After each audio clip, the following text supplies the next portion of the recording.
Hola, mi nombre es Gabriela Viñoles, soy estudiante de primer año en el Instituto de Formación Docente de Rivera y en este video académico hablaré sobre dos niveles de análisis lingüístico, la semántica y pragmática. Luego, para los ejemplos, extraeré del poema de Pablo Neruda No tan alto y los analizaré. Para comenzar, vamos a comenzar con la semántica.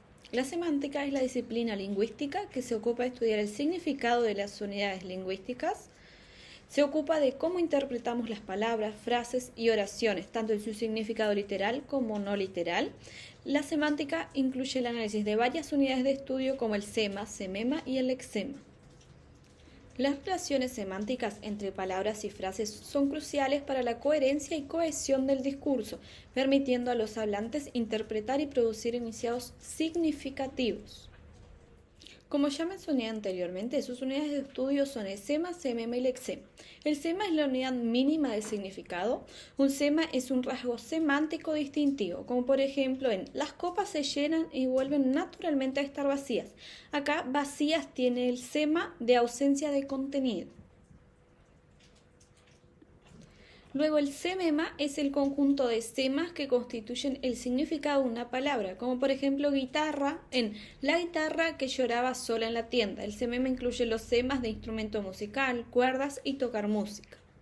Y por último, el lexema es la unidad léxica básica del significado que puede incluir variaciones morfológicas. Por ejemplo, crecen, el lexema es cres, que se refiere a la idea de crecer. Ahora vamos a hablar sobre los fenómenos del nivel semántico. Los fenómenos del nivel semántico se refieren a los procesos y relaciones que se dan en el significado de las palabras y las oraciones dentro de un lenguaje. Ellos son polisemia, que es el fenómeno por el cual una palabra tiene múltiples significados relacionados, como por ejemplo las copas se llenan y vuelven a estar vacías. Acá copas puede referirse tanto a vasos como a las copas de los árboles. La sinonimia, que es cuando diferentes palabras tienen significados similares o idénticos, por ejemplo, triste o melancólico. Luego tenemos la antonimia, que es cuando las palabras tienen significados opuestos, como por ejemplo en todo está bien, todo está mal. Aquí se contrastan dos significados opuestos, como bien y mal, mostrando la antonimia. Luego, la metáfora, que es una figura retórica en la que se establece una relación de semejanza entre dos términos, como por ejemplo en hay que darse un baño de tumba. Esta frase usa una metáfora para sugerir la necesidad de reflexionar sobre la muerte o sobre la humildad.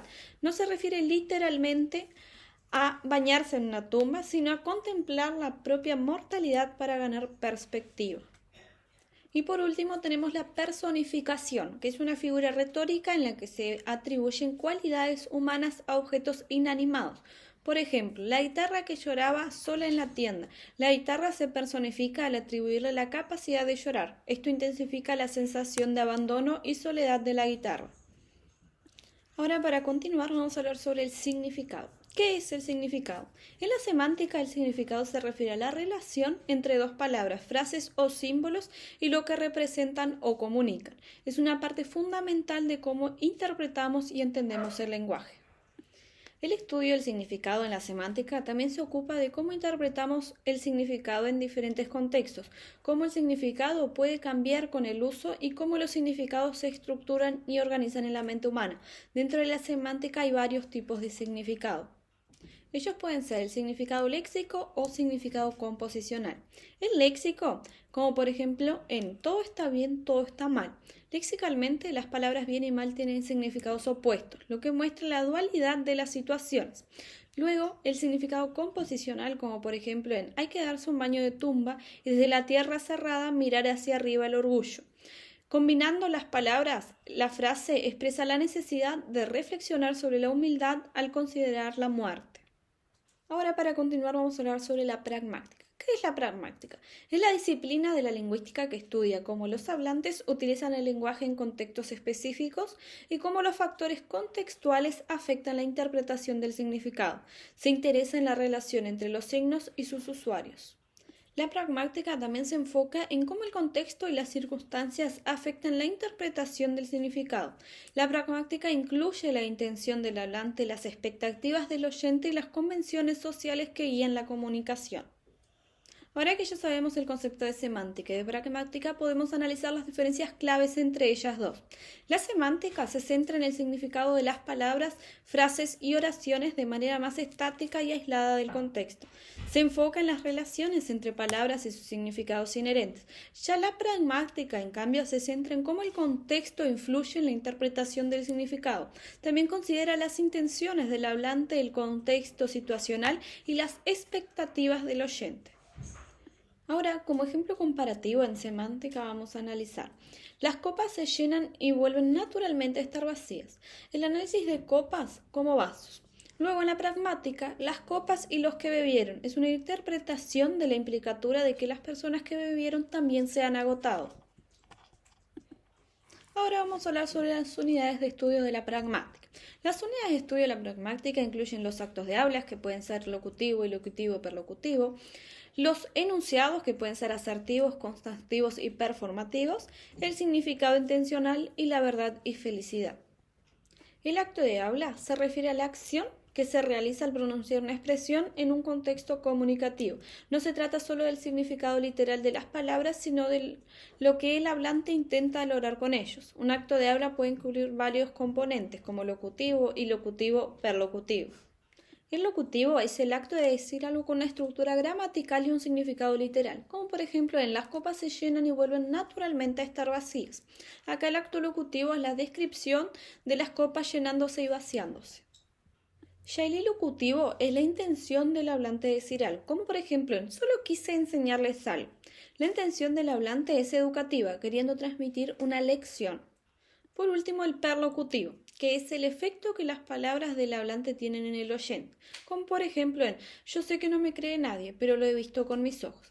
El efecto puede ser persuadir o convencer al oyente de la veracidad de lo dicho. Luego, otra unidad de estudio de la pragmática es la deixis, que se refiere a palabras y frases que requieren información adicional del contexto para ser comprendidas. Los términos deícticos señalan aspectos específicos del contexto, como quién habla, a quién se refiere el hablante y dónde y cuándo ocurre la comunicación. Existen tres tipos de deixis. La personal, que son pronombres personales como yo, la temporal, que son expresiones de tiempo como en la madrugada, y la espacial, que es palabras que indican ubicación como a lo lejos. Otra unidad son los enunciados, que tenemos los asertivos, que son enunciados que tienen como objetivo describir el mundo y pueden ser evaluados en términos de verdad o falsedad. Los enunciados asertivos comunican información sobre el estado de las cosas, como por ejemplo en las copas se llenan y vuelven naturalmente a estar vacías. Este enunciado describe un ciclo natural y observable. Luego los enunciados constantivos, que son similares a los asertivos en que describen estados de cosas y pueden ser evaluados en términos de verdad o falsedad.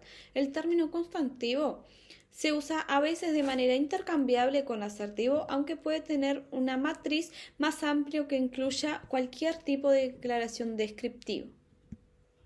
Como por ejemplo en van y vienen los pasajeros, crecen los niños y las calles. Describe hechos del mundo que pueden ser verdaderos o falsos. Luego los enunciados performativos. Son enunciados que realizan una acción simplemente al ser pronunciados. No se evalúan en términos de verdad o falsedad, sino en términos de su éxito o adecuación. Como por ejemplo en yo soy profesor de la vida, vago estudiante de la muerte. Este enunciado no solo describe, sino que también realiza una autoidentificación del hablante en términos existenciales y filosóficos. Luego otra unidad que tenemos es el significado intencional, que se refiere a la intención del hablante al emitir un enunciado. Es lo que el hablante quiere lograr con su enunciado, más allá del significado literal de las palabras. Como por ejemplo en hemos crecido tanto que ahora no saludamos al vecino. El significado literal sería han crecido físicamente. Ya el intencional es han desarrollado una falta de comunidad y cercanía con los demás. Luego, otra unidad que tenemos es la verdad y felicidad. En la pragmática, la verdad de un enunciado se refiere a su correspondencia con la realidad o los hechos del mundo. Un enunciado es verdadero si describe correctamente una situación o estado de cosas, como por ejemplo en vi a los honrados, hambrientos, buscando pan en la basura.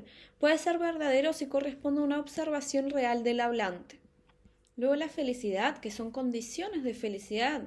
Los enunciados performativos, en lugar de ser verdaderos o falsos, se evalúan en términos de condiciones de felicidad.